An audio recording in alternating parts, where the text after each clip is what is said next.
저는 사람을 만나면 언제나 항상 먼저 궁금한 것이 있습니다. 그것이 뭐냐면 예수를 믿는가 하는 것입니다.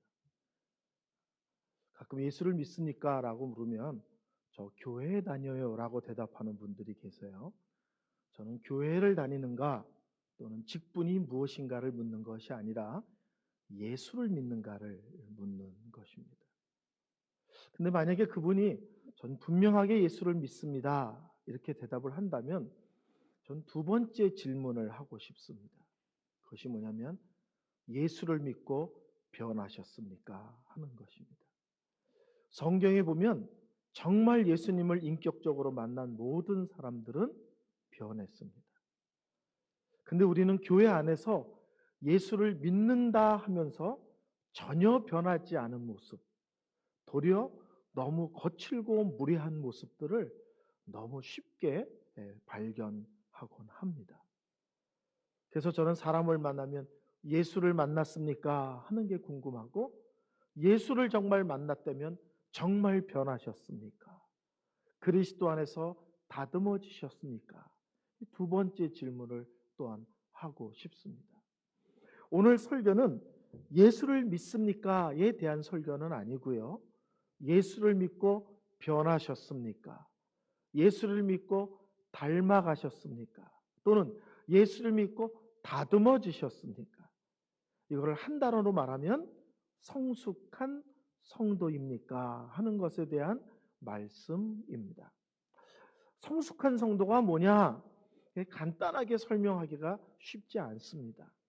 다만 오늘 에베소서 3장 7절부터 9절까지 말씀 안에서 나타난 성숙한 성도의 모습 세 가지를 말씀드리려고 합니다.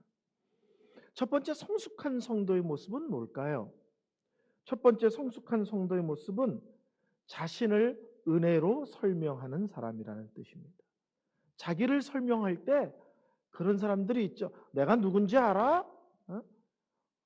내가 바깥에서 어떤 사람인 줄 알아? 이렇게 자꾸 그런 걸 갖고 목소리를 높이는 사람들이 있습니다. 그리고 교회에서 그런 걸 알아줬으면 하는 사람들이 있잖아요. 근데 정말 하나님을 만나고 정말 은혜를 체험한 사람은 자기를 설명할 때 이제부터는 무엇으로 자기를 설명하느냐? 자기를 하나님의 은혜로만 설명합니다. 바울의 표현대로 하면 나의 나된 것은 하나님의 은혜입니다. 자신의 모든 것이 하나님의 은혜라는 사실을 놓칠 때 어떤 일이 생깁니까? 교회 안에서 자꾸 목소리 높이는 사람들 있잖아요. 어깨에 힘주는 사람들 있잖아요. 교회에서 힘을 가지려고 애를 쓰는 사람들 있거든요. 그게 다 왜 그러냐? 자기의 자기됨이 하나님의 은혜라는 사실을 놓쳤기 때문에 그렇습니다. 그래서 딱 보세요. 목소리가 커진다. 아, 저 사람이 은혜의 사람이 아니구나. 교회에서 힘을 가지려 하고 어깨에 자꾸 힘을 주는구나. 저 사람이 은혜의 사람이 아니구나. 이렇게 이해하시면 됩니다. 20세기에 가장 설교를 잘한다는 평을 받는 목사님이 계세요. 영국 분인데 로이드 존즈라는 목사님이십니다. 근데 그분이 이런 얘기를 했어요. 교회 공립회 중에 한 번은 꼭 복음을 선포해야 된다라는 얘기입니다. 오해하지 마세요. 성경에 써 있는 거 아닙니다. 근데 그 로이드 존즈 목사님의 일종의 목회 철학입니다. 자기는 목회할 때 교회 공예배 중에 한 번은 꼭 복음을 전한다는 거예요. 공예배 그러면 성도들이 다 같이 모이는 예배거든요. 우리식으로 하면 주일 낮 예배, 또 주일 오후나 저녁 예배, 또 수요 예배, 이런 성도들이 다 같이 모이는 예배 중에 한 번은 꼭 복음을 전해야 된다는 거예요. 근데 그분이 복음을 그렇게 매주 전해야 되는 이유를 세 가지로 설명하는데, 첫째는 교회 안에 예수를 안 믿는 사람들이 새롭게 오기 때문에 그렇다는 거예요. 우리는 새신자들이 올 때 반갑게 맞이해 주는 거 중요하죠. 또 새신자들이 올 때 옆자리에 앉아서 또 성경도 찾아주고 찬송가도 찾아주는 거 중요하죠. 예배가 끝날 때 옆자리에 앉아서 같이 밥 먹어주는 거 중요하죠. 근데 가장 중요한 것은 교회 처음 나온 사람에게 정말 중요한 것은 가장 빠른 시일 내에 예수가 누군지, 예수를 왜 믿어야 되는지, 예수를 안 믿으면 왜 큰일 나는지 예수님에 대해서 그리고 복음에 대해서 명확하게 설명해 주는 것이 중요합니다. 저는 의정부에서 전도사 생활을 했는데요. 그 섬기던 교회를 떠나고서 한 2년 정도 지났는데 그 총무 집사님한테 상담 전화가 왔어요. 그래서 저는 떠난 교회 목회자이기 때문에 지난 성도들과 상담하거나 그러지 않습니다. 섬기는 교회 목회자가 여러 분 계시니까 그분들하고 상담하세요. 제가 그랬어요. 그랬더니 그분이 아니라는 거예요. 자기네 교회 목회자들이랑 상담할 수 없다는 거예요. 그래서 이 얘기를 들었더니 고등부 학생아이 하나가 엄마가 예수를 안 믿으니까 그냥 밤이고 낮이고 쫄랐나 봐요. 엄마 예수 믿으세요. 엄마 나랑 같이 교회 나가요. 또 쫄으니까 엄마가 그래 우리 아들이 그렇게 원하니 나가자. 그러고 따라 나왔다는 거예요. 근데 놀라운 것은 7개월을 열심히 다녔다는 거예요. 주일 낮 예배, 주일 저녁 예배, 수요 예배까지 한 번도 안 빠지고 7개월을 열심히 나왔는데 갑자기 교회 발걸음을 딱 끊어버리더라는 거예요. 아들이 보기에 7개월을 이렇게 열심히 교회 다니면 우리 엄마 이제 예수쟁이 다 됐다. 이렇게 마음을 놨는데 갑자기 교회 발걸음을 끊더라는 거예요. 아들이 엄마에게 묻습니다. 엄마 시험 드셨어요? 아니다. 교회 성도들하고 무슨 불편한 일이 있었어요? 아니다. 근데 그렇게 열심히 다니던 교회를 왜 갑자기 발길을 딱 끊으셨습니까? 엄마 대답이 네가 나보고 예수 믿으라고 하지 않았냐? 그런데요. 내가 교회 나갈 때 결심하기를 7개월 동안 열심히 다니고 우리 아들이 믿으라는 그 예수가 믿을 만한 분인가, 믿을 만한 분이 아닌가 확인한 뒤에 믿을 만한 분이면 쭉 다니고 믿을 만한 분이 아니면 그만 다니기로 결심했다. 아들이 질문했겠죠. 엄마 그럼 7개월 다녔더니 예수님이 믿을 만한 분이 못 된다는 말인가요? 근데 엄마의 답이 충격적입니다. 나는 예수님이 어떤 분인지를 알고 싶어서 교회에 열심히 나갔는데 아무도 나에게 그 예수가 누군지, 어떤 분인지, 어떻게 믿어야 되는지, 안 믿으면 왜 큰일 나는지 아무도 나에게 얘기해 주지 않았다. 그러더라는 거예요. 여러분 교회 새신자들이 오면 뭐가 가장 중요할까요? 가장 빠른 시일 내에 그로하여금 복음을 듣게 하는 것입니다. 두 번째 로이드 존스는 왜 매주 복음이 선포되어야 되느냐? 두 번째는 교회를 다니지만 예수를 믿지 않는 성도들이 너무 많기 때문이라고 말합니다. 최근의 통계에 의하면 한국 교회는 교회 안에 예수를 믿지 않는 사람이 약 20%가 된다. 이렇게 얘기를 합니다. 교회를 열심히 다녀요. 어떤 사람은 열심히 너무 대단해서 교회에서 중요한 직분을 주기도 해요. 근데 놀라운 것은 예수를 믿지 않는다는 사실입니다. 저는 아주 오래전에 작은 신학교에서 전도학, 선교학을 강의한 적이 있습니다. 그 당시에 한국 교회에 대한 자료를 봤더니요. 구원에 확신이 있는 사람, 쉽게 오면 비가 오나 눈이 오나 바람이 부나 내 인생에 어떤 일이 생겨도 분명하게 예수를 고백하고 믿음의 길을 걷는 구원의 확신을 가진 성도가 한국 교회의 20%를 절대로 넘지 않는다. 이렇게 나와 있어요. 그리고요. 20%는 예수를 안 믿는다는 거예요. 교회를 다니지만. 나머지 60%는 뭐냐? 아무 일 없을 때는 예수 잘 믿는 사람인 것 같다가 조금만 인생에 문제가 생기고 크고 작은 사건이 터지면 신앙이 흔들리는 사람, 의심이 생기는 사람, 이런 사람들이 약 60%라는 거예요. 우리는 놀랍게도 바깥에 예수 안 믿는 사람들에게 열심히 복음을 전해야 된다는 생각이 참 많잖아요. 근데 한국 교회 현실은 교회 안에 20%는 예수를 믿지 않고 60%는 구원의 확신이 없는 상태에서 신앙생활을 하고 있다는 거예요. 놀랍게도 복음이 가장 필요한 것은 놀랍게도 교회 안이라는 충격적인 사실입니다. 로이드 존스 목사님은 교회 안에 있지만 예수를 안 믿는 사람, 교회 안에 있지만 믿음이 분명하지 않은 성도들을 위해서 매주 십자가에 대해서, 예수님에 대해서 복음을 전해야 된다는 거예요. 세 번째는 왜 복음을 전해야 되느냐?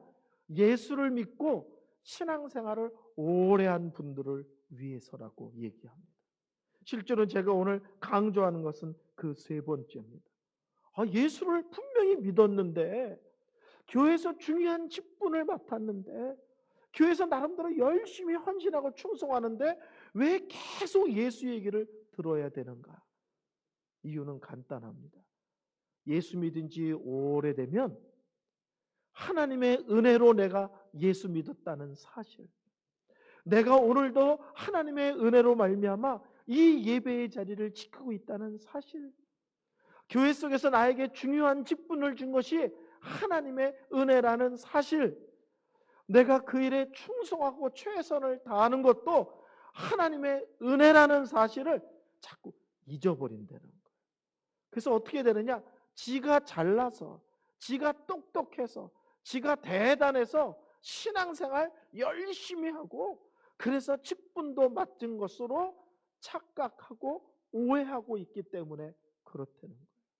그래서 예수 믿은 지 오래되고 교회에서 중요한 역할을 하는 사람일수록 더 하나님의 은혜에 대해서 더 자주 들어야 되고, 더 하나님의 은혜에 대해서 깊이 있게 생각해야 된다는 거예요. 저는 목사 된 지가 그래도 꽤 오래됐습니다. 전도사 생활부터 하면 목회자 생활 37년이 됐거든요. 저는 아침에 새벽 예배 나가기 전에 샤워를 합니다. 샤워를 하면서 저는 언제나 무엇을 고백하냐면, 하나님, 제가 오늘도 목사인 것이 감사합니다. 샤워를 하면서 하나님, 오늘도 제가 강단에 서서 하나님 말씀을 대언할 수 있는 설교자인 것을 감사합니다. 새벽마다 고백해요. 왜냐하면 제가 제 자신이 목사인 것을, 설교자인 것을 당연히 여기지 않으려고 하기 때문에 그렇습니다. 저는 어디서 설교 부탁을 하면 언제나 항상 이렇게 대답합니다. 감사합니다. 나에게 강사를 요청해, 지금 누구한테 요청해, 이러지 않습니다. 한국의 목사님이 얼마나 많아요. 그 많은데 굳이 저를 불러서 강단에서 말씀을 증거하게 하는 거잖아요. 그래서 저는 어디서 설교를 부탁하든지 언제나 감사합니다. 네? 감사합니다. 저를 불러주셔서 감사합니다. 오늘도 제가 이곳에 감사하면서 왔습니다. 저는 하나님의 은혜를 가장 잘 설명할 수 있는 사람은 사도 바울이라고 믿습니다. 은혜란 말 잘 아시죠? 받을 자격 없는 자에게 값없이 넘치게 허락하시는 하나님의 호의, 이게 은혜의 정의입니다. 첫 번째가 뭐예요? 받을 자격 없는 자에게. 두 번째가 값없이, 그냥 공짜. 세 번째가 넘치게 해주시는 하나님의 호의, 하나님의 긍휼하심입니다. 사도 바울은 그날도 예수 믿기 전이죠. 사울은 그날도 예수 믿는 사람들이 있다는 말을 듣고 대제사장의 공문을 들고 가만 놔주지 않을 거야, 이놈들. 그냥 다 죽여버릴 거야. 그러고 달려가고 있었죠. 근데 예수 믿는 사람을 핍박하기 위해 달려가는 그에게 부활의 예수님이 나타나시죠. 그리고 만나주시죠. 그리고 그 이름을 불러주십니다. 그리고 우리가 잘 아는 대로 사도 바울이 되었죠. 누가 바울에게 시비를 건다고 생각해 보세요. 어떻게 너 같은 게 사도일 수 있어? 하나님은 그렇게 사역자들이 없나? 그렇게 사명자들이 없나? 뭐 이런 사람을 사도로 쓰셨어. 사도 바울이 뭐라고 그럴까요? 버럭 화를 내고 눈을 부릅뜨고 따질까요? 저는 그러지 않을 것 같습니다. 이렇게 고백할 것 같아요. 은혜입니다. 은혜입니다. 하나님의 은혜입니다. 나 같은 자를 구원하시고 나 같은 자에게 사명을 주시고 나 같은 자를 사도로 세우신 것 하나님의 특별하고도 놀라운 은혜입니다. 또 다른 사람이 소리 지를 수 있죠. 어떻게 하나님은 이런 사람을 통해서 신약 성경에 반을 기록하게 한다는 말이냐? 어떻게 이런 사람이 성경을 기록하는 자로 세우심을 받을 수 있어? 저는 바울이 또 고백할 거라고 믿습니다. 은혜입니다. 은혜입니다. 그런 자를 쓰시는 것이 하나님의 크고도 놀라운 은혜입니다. 또 한 사람이 일어나서 소리 지를 수 있죠. 어떻게 이런 사람이 선교사일 수 있어? 세계 역사는 사도 바울이 이 복음을 두고 어느 쪽으로 방향을 틀었냐에 따라서 세계 역사가 바뀌잖아요. 왜 복음이 유럽으로 갔다가 미국으로 갔다가 아시아로 넘어옵니까? 바울이 방향을 유럽으로 틀었기 때문에 그렇거든요. 세계 선교 역사가 바울이 복음을 들고 어느 쪽으로 발걸음을 옮기냐에 따라서 세계 역사가 바뀌었습니다. 하나님 뭐 이런 사람을 이런 어마어마한 선교사로 쓰십니까? 바울이 뭐라고 그럴 것 같아요? 은혜입니다. 은혜입니다. 하나님의 은혜입니다. 성숙한 성도의 첫 번째 특징은 뭘까요? 자기 자신을 세상적인 것을 끌고 와서 자랑하고 목소리를 높이는 자가 아니라 나의 나됨을 하나님의 은혜라고 고백하는 사람이 성숙한 성도입니다. 오늘 에베소서 3장 7절 8절 말씀을 한번 보겠습니다. 이 복음을 위하여 그의 능력이 역사하시는 대로 내게 주신 하나님의 은혜의 선물을 따라 내가 일꾼이 되었노라. 모든 성도 중에 지극히 작은 자보다 더 작은 나에게 이 은혜를 주신 것은 측량할 수 없는 그리스도의 풍성을 이방인에게 전하게 하시고. 오늘 이 짧은 구절에 바울은 두 번이나 하나님의 은혜를 고백합니다. 나 같은 사람을 사역자로 삼으신 것 하나님의 은혜. 나 같은 사람을 이방인의 사도로 삼아서 그리스도의 풍성하고도 놀라움을 전할 수 있게 하신 것도 하나님의 은혜입니다. 첫째, 성숙한 성도의 첫 번째 모습은 자신을 은혜로 설명하는 사람입니다. 그럼 두 번째, 성숙한 성도의 모습은 뭘까요? 두 번째는 예수를 닮는 것, 날마다 예수를 닮는 일에 초점을 맞추는 사람입니다. 여러분, 이 세상의 모든 사람에게 있어서 가장 중요한 게 뭘까요? 이 세상에서 모든 사람에게 가장 중요한 것은 예수를 믿는 거예요. 아닌가요? 인생 살아보니까 짧지 않습니까? 제가 한국 나이로 60인데요. 벌써 3분의 2를 살았습니다.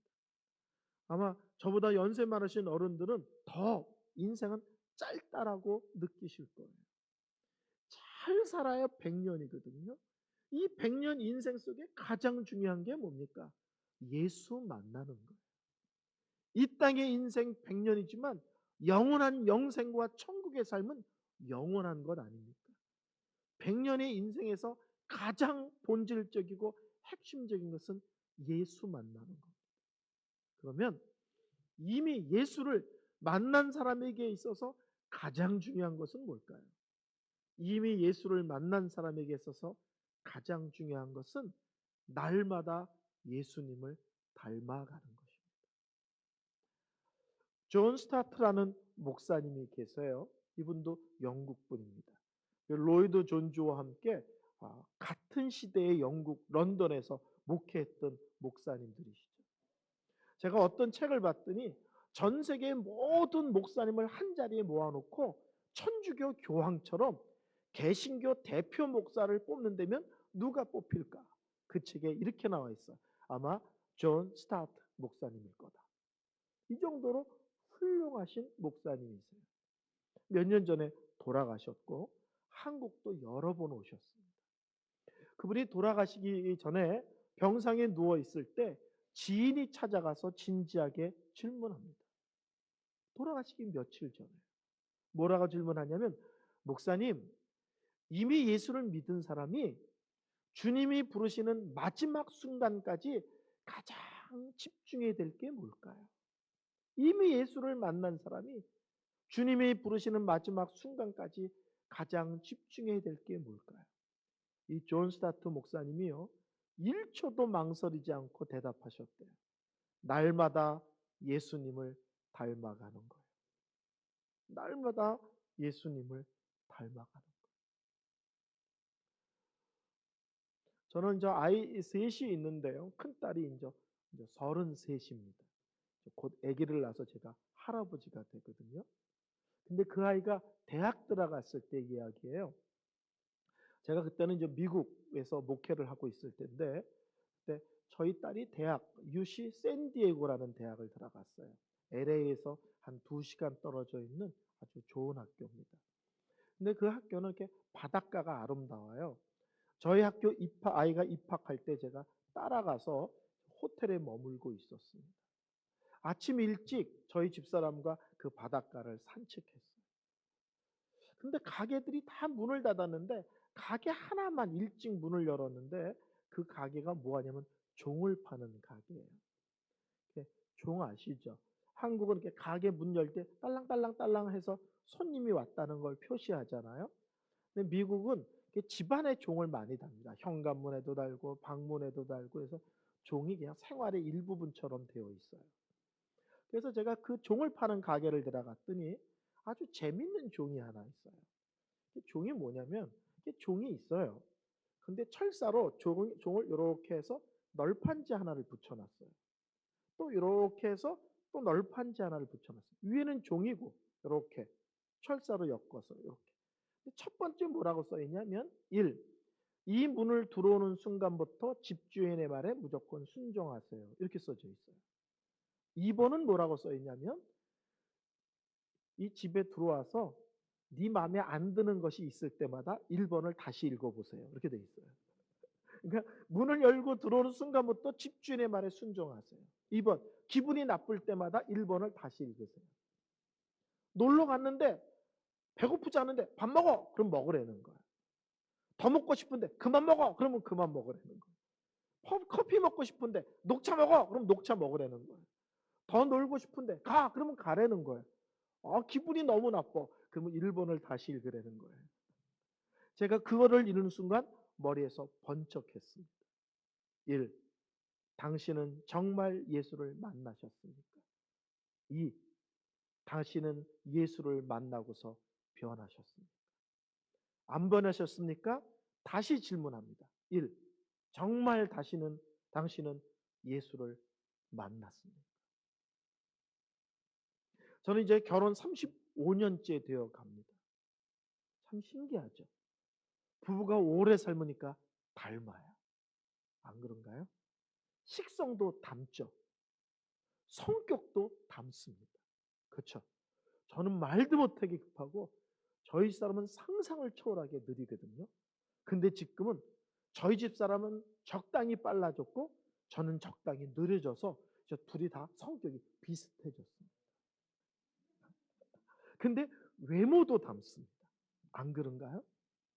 제가 결혼할 때요, 하객들이 신랑 인물 좋다는 얘기를 어마어마했습니다. 근데 신부 이쁘다는 얘기는 제가 들어본 적이 없는 것 같아요. 뭐 저희 집 사람은 아니라고 막 그러는데 적어도 제 귀에는 신랑이 인물 좋다, 신랑 아깝다는 얘기를 정말 많이 들었습니다. 제가 3년 전에 그 아들을 결혼시키기 위해서 상견례를 하는데요. 저쪽에 우리 며느리 되는 엄마, 바깥 안사돈이라고 그러죠. 인사를 하고 앉자마자 저희 집사람을 척 보더니 첫 번째 하는 얘기가, 어머 무슨 사모님이 이렇게 이뻐해요. 참 놀랍죠? 분명히 안 예뻤거든요. 저랑 35년을 같이 살더니 외모가 닮아가더라고요. 제가 한동안은 같이 다니면 남매입니까? 라는 얘기를 정말 많이 들었어요. 너무 비슷하다는 거예요. 남매입니까? 요새는 그런 말을 하진 않지만 어쨌든 사모님이 이쁘시네요. 사모님 고우시네요라는 얘기를 정말 많이 듣습니다. 부부가 같이 삶으니까 식성도 닮고요. 성격도 닮고요. 외모도 닮습니다. 성도 여러분, 예수를 믿으시죠? 예수를 믿는다는 것은 예수님을 마음에 받아들이고 모시고 사는 거죠. 더 구체적으로 얘기할까요? 성부, 성자, 성령 삼위일체 하나님을 믿는다는 것은 하나님을 마음에 모시고 산다는 거고 그 하나님과 함께 산다는 거예요. 나 예수 믿은 지 5년 됐어요. 예수님과 5년 사셨군요. 나 예수 믿은 지 10년 됐어요. 예수님과 함께 산 지 10년 되셨군요. 나 예수 믿은 지 30년 됐어요. 예수님과 함께 사신 지 30년이나 되셨군요. 근데 안 닮았다. 이게 이해가 되시겠어요? 사람이 같이 살아도 닮는데 하나님과 함께 5년, 10년, 20년, 30년을 살면데 안 닮았다. 그럼 제가 보기엔 답은 하나예요. 정말 예수를 믿으셨습니까? 교회를 다니셨습니까? 말고요. 직분이 무엇입니까? 말고요. 얼마나 열심히 일하는가? 말고요. 예수를 만나셨냐고요. 한번 진지하게 문을 걸어 잠그고 자신을 한번 돌아보시기 바랍니다. 나는 예수 믿은 지 오래되는데 왜 아직도 이렇게 까칠할까? 나는 왜 이렇게 내 말에 칼이 서 있나? 내 주위에 있는 사람들이 왜 이렇게 나를 힘들어하나? 자신을 깊이 점검해 보시기 바랍니다. 안 믿으신 분도 계실 거고요. 또 이런 분들 계실 거예요. 아무리 생각하고 아무리 돌아봐도 나 분명히 예수 믿는데. 그렇다면 공부 안 하신 거예요. 학교를 열심히 다니는 학생 아세요? 지각도 안 해요. 결석도 안 해요. 조퇴도 안 해요. 수업 시간에 졸지도 않아요. 문제도 안 일으켜요. 근데 놀라운 것은요. 공부도 안 해요. 지각도 안 해. 조퇴도 안 해. 결석도 안 해. 수업 시간에 졸지도 않아. 나쁜 친구랑 사귀지도 않아. 근데 공부도 안 하는 거예요. 놀랍게도 교회를 다닌 분들 중에서 신앙 생활에 열심을 내지 않고 교회가 좋아서 다니는 분들이 계세요. 교회가 좋고 사람들이 좋고 일이 좋고 어울리는 게 좋고 그게 좋아서. 그래서 예수를 믿었는데도 불구하고 다듬어지지 않는 것은 신앙 생활을 하지 않고 교회 생활을 재밌게 하신 겁니다. 그래서 가끔 이런 분들이 있어요. 1학년 일반이 있잖아요. 그리고 이제 2학년으로 가면 2학년 일반 이렇게 되는데 실제로는 1학년 일반이었다가 1학년 2반, 1학년 3반 이렇게 옮겨가는 거예요. 2학년 3학년으로 옮겨가지 않고 반만 바꿔서 계속 1학년인 거예요. 나 예수 믿었어요. 그게 다예요.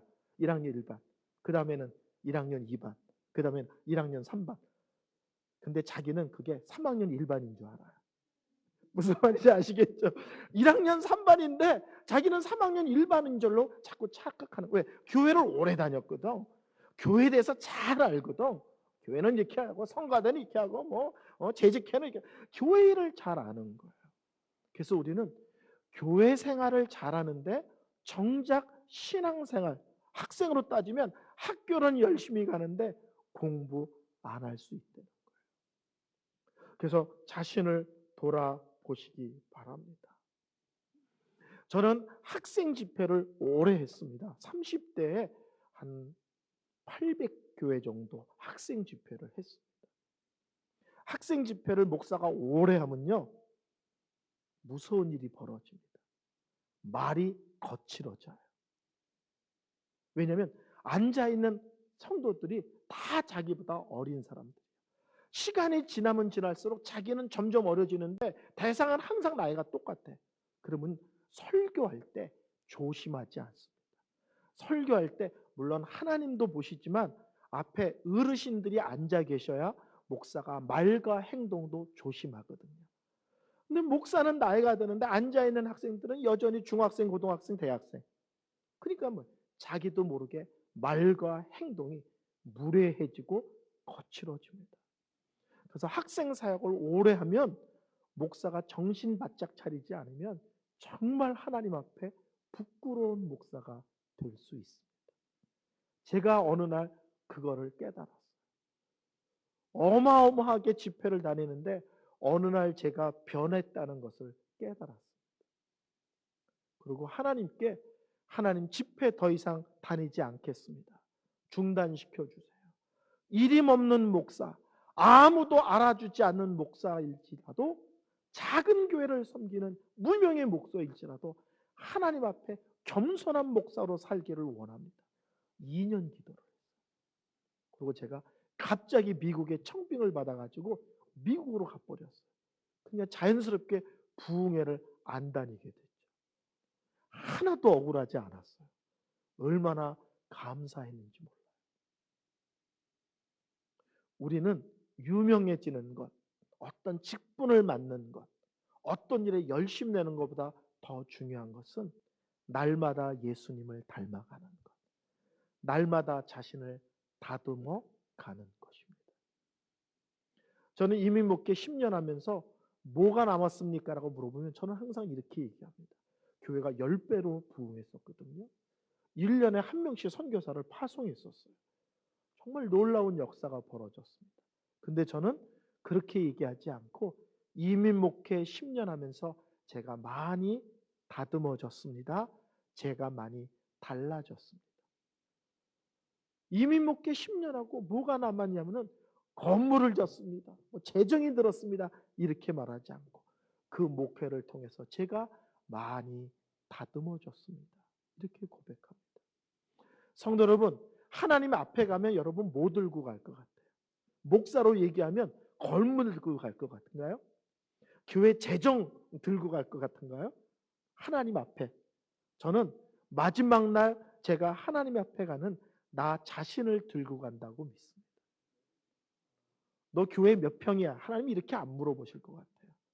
너의 건축 헌금 얼마나 거쳤어? 이런 거 안 물어보실 것 같아요. 너는 사랑의 목사였니? 너는 기도의 목사였니? 연약한 사람을 끌어안고 덮어주는 목사였니? 부족한 사람을 오래오래 참고 기다려주는 목사였니? 이런 거 물어보실 것 같아요. 그게 뭡니까? 그게 바로 예수님의 모습이죠. 오늘 성경 볼까요? 8절. 모든 성도 중에 지극히 작은 자보다 더 작은 나에게 이 은혜를 주신 것은 측량할 수 없는 그리스도의 풍성함을 이방인에게 전하게 하시고. 교회를 오래 다니신 분들은 다 이런 말 들어보셨을 거예요. 바울이 시간이 지나면서 고백이 점점 겸손해지고 낮아진다. 고린도전서에는 바울이 이렇게 고백하죠. 15장 9절에 사도 중에 가장 작은 자. 자신을 사도들과 비교해서 자기는 모든 사도들보다 더 작은 자입니다. 오늘 에베소서 3장 8절에는 뭐라고 고백하나요? 모든 성도들 중에서 가장 작은 자. 이번에는 성도들과 비교해도 저는 너무 작은 자입니다. 그런데 디모데전서, 디모데후서는 사도 바울이 말년에 기록한 성경이거든요. 거의 죽기 일보 직전에. 근데 디모데전서 1장 15절에는 이렇게 고백합니다. 죄인 중에 괴수지. 이 세상의 모든 죄인 중에서 제가 하나님 앞에 가장 부끄러운 죄인입니다. 바울도 시간이 지나면 지날수록 더 하나님 앞에 자신을 더 낮추는 겸손의 사람으로 다듬어가는 영적으로 깊어져 감을 볼 수 있습니다. 두 번째, 성숙한 성도의 모습이 무엇인가?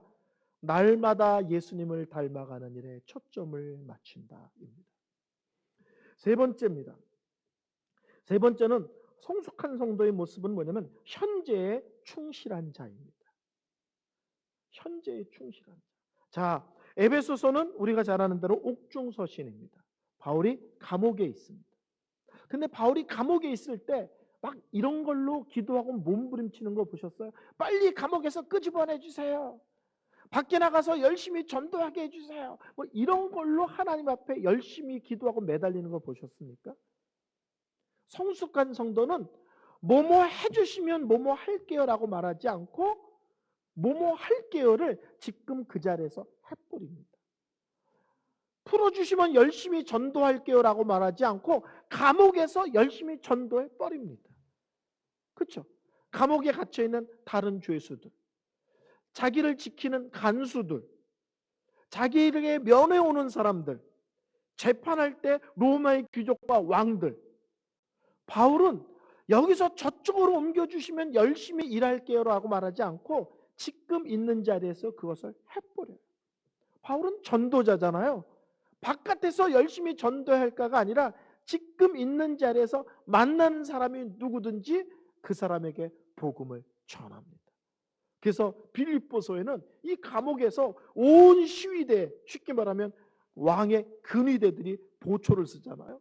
그들에게 복음을 전해서 복음의 대로가 열렸습니다. 최고의 엘리트들에게 복음의 열매가, 풍성히 열리는 기회가 되었습니다.